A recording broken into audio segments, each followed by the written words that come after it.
अब कहानी का अगला सीन शुरू होता है और माहौल थोड़ा गंभीर हो जाता है।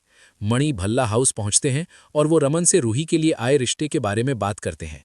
उन्हें पता चलता है कि जो रिश्ता आया था वो असल में रूही के लिए था, लेकिन लड़का आलिया को पसंद करता है। घर के सभी लोग इस बात को लेकर थोड़े असहज होते हैं, लेकिन मणि को इसमें कोई बड़ी समस्या नहीं लगती। वो कहते हैं कि अगर दोनों एक दूसरे को पसंद करते हैं तो उन्हें मौका मिलना चाहिए। रमन समझाने की कोशिश करते हैं कि मामला इतना आसान नहीं है, क्योंकि ये सिर्फ एक रिश्ता नहीं है, बल्कि कई भावनाएं और रिश्ते इससे जुड़े हुए हैं। ईशिता भी मणि को शांत रहने के लिए कहती है और समझाती है कि वो लोग भी आलिया के बारे में सोच रहे हैं और चाहते हैं कि उसकी जिंदगी में खुशियां हैं। उसी वक्त सबकी नज़र दरवाजे की तरफ जाती है, जहां आलिया धीरे धीरे चलते हुए आती है। लेकिन आज कुछ अलग है। आलिया ने सफ़ेद कपड़े पहन रखे हैं, उसने कोई गहने नहीं पहने, ना चूड़ियां और ना झुमके। उसके चेहरे पर उदासी साफ दिखाई देती है। ईशिता ये देखकर चौंक जाती है और तुरंत आलिया के पास जाती है और उससे पूछती है कि ये सब क्या है और उसने ये सफ़ेद कपड़े क्यों पहने हैं। आलिया की आंखों में आंसू आ जाते हैं और वो धीमी आवाज़ में कहती है कि अब से वो ऐसे ही रहेगी जैसे एक विधवा रहती है। ये सुनते ही पूरा घर सन्न रह जाता है। आलिया खुद को इस पूरी स्थिति के लिए जिम्मेदार मानती है और उसे लगता है कि अगर उसने पहले ही खुद को पीछे रखा होता तो इतना बड़ा गलतफहमी का मामला नहीं होता। ईशिता उसे बहुत प्यार से समझाती है और कहती है कि विधवा होना जिंदगी का अंत नहीं है और उसे खुद को सजा देने की जरूरत नहीं है।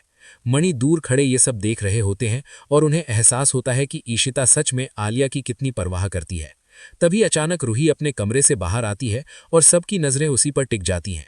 आलिया तुरंत उसके पास जाती है और उससे माफी मांगती है, लेकिन रूही चुप रहती है।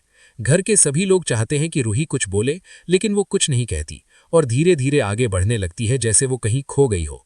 अचानक वो भगवान के पास रखे सिंदूर की तरफ बढ़ती है और सब लोग हैरान होकर उसे देखने लगते हैं। रूही सिंदूर उठाती है और बिना कुछ कहे आलिया की तरफ बढ़ती है। अगले ही पल वो सिंदूर आलिया पर डाल देती है और पूरा घर शौक में आ जाता है। लेकिन रूही यहीं नहीं रुकती, वो अपने हाथों से आलिया की मांग में सिंदूर भरती है और उसे गले लगा लेती है। उसकी आंखों में आंसू होते हैं, लेकिन उसके दिल में सच्चाई होती है। रूही कहती है कि इसमें तुम्हारी कोई गलती नहीं है और मुझे तुम्हें इस हालत में देखना बिल्कुल अच्छा नहीं लगता।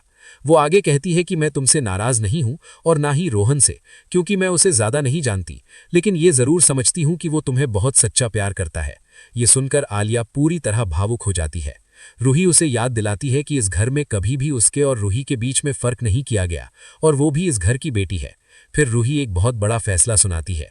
वो कहती है कि अगर रोहल इतना प्यार करता है तो तुम्हें आगे बढ़ना चाहिए और तुम्हें उसके साथ नई जिंदगी शुरू करनी चाहिए।